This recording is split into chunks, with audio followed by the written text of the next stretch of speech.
Get ready for a wild ride in the strange dimension of Gravwell 2nd Edition. Hey there, it's Theo from Geeky Gamer Guy. Gravwell is a game for 2 to 6 players. One game takes about 20 to 45 minutes. The first player to make it through the warp gate on the opposite end of where they started wins. Also, if no one has escaped by the 6th round, the player closest wins.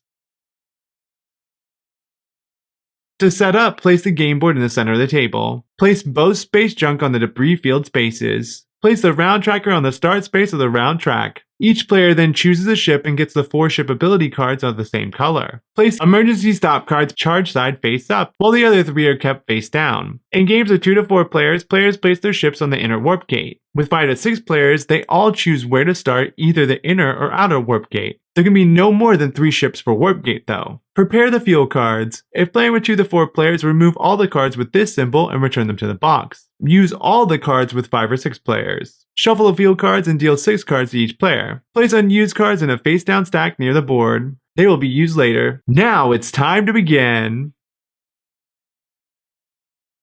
A game of Gravwell is played over a maximum of 6 rounds. At the beginning of rounds 2 to 6, players will mine for cards. I'll get to that in a bit. But at the beginning of the game, players already have 6 cards to start with. Each round has a total of 6 movement phases, 1 for each card in hand.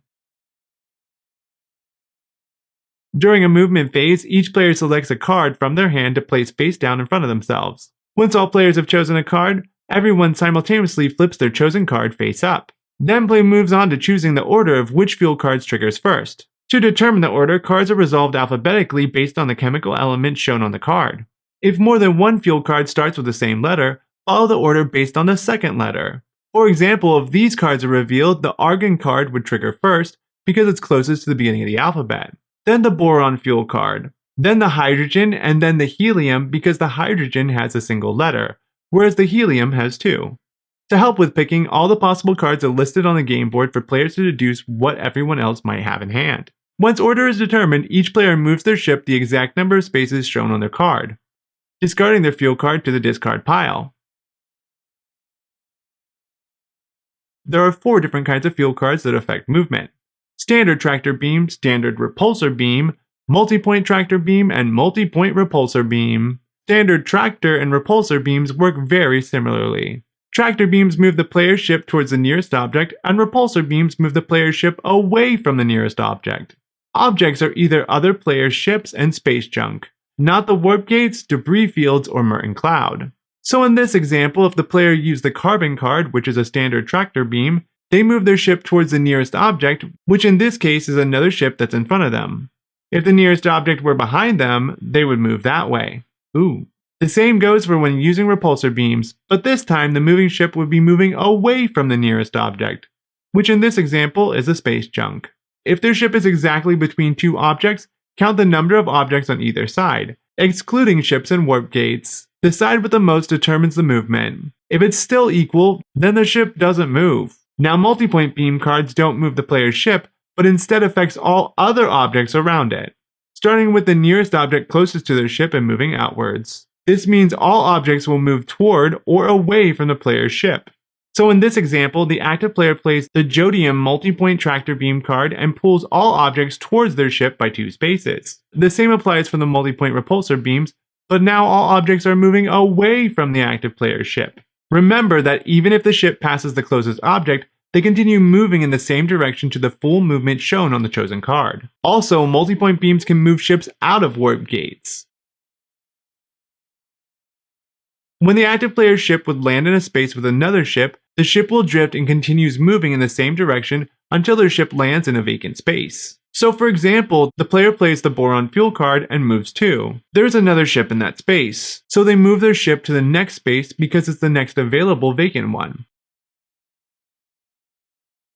When resolving fuel cards, a player has a chance to charge up their ship ability cards. Each player has 4 ship ability cards that match the same color as the ship. 3 of them are unique to their specific spaceship, and the last one is an emergency stop that all players have. Once the player performs the condition needed on the card, the player flips it to its charged side. Ship abilities bend the rules. Most are played on the player's turn, but others can be played in response to the actions of other players. For example, the player that captains the RC-71 black ship passes over the Merton Cloud space on the board, flipping their loot ship ability card to its charged side. To use a ship ability card, simply announce that it's being used and flip the card over. It'll need to be charged again to use. Emergency stop cards begin the game charged and can be flipped over during a round to stop all movement affecting their ship for that turn. If a player doesn't use their emergency stop this round, they may charge a ship ability before the start of the next one. After all 6 fuel cards in players' hands have been played and discarded, all used emergency stop cards are flipped to their charged side. Gather all fuel cards, including used and any unused this round, and shuffle them together. Advance the round tracker to the next round. Unless it's round 6, then the game ends. From the second round on, players will mine fuel cards to form their hand of cards to play with. Create stacks of fuel cards, 2 face up and 1 face down, equal to the number of players times 2. For example, 4-player games would have 8 stacks of cards. Place remaining cards aside. The player closest to the Merton cloud mines first. If 2 players are the same distance, the player closest to the inner warp gate goes first. They choose 1 stack of cards and adds them to their hand. The first player then selects which direction, right or left, the rest of the mining will happen. Each player will select the stack starting in that direction until all players have gotten 2 stacks, making their 6-card hand.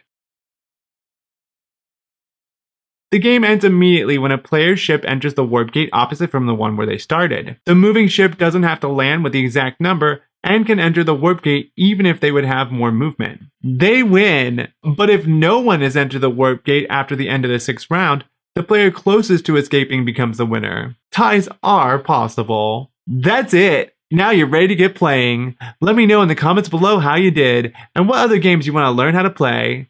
Thanks for watching, and if you enjoyed this video and want to help out the channel, tap the like button. Also, don't forget to subscribe and hit the bell to not miss out on future videos. Until next time, stay geeky. Keep gaming. Emergency stop cards.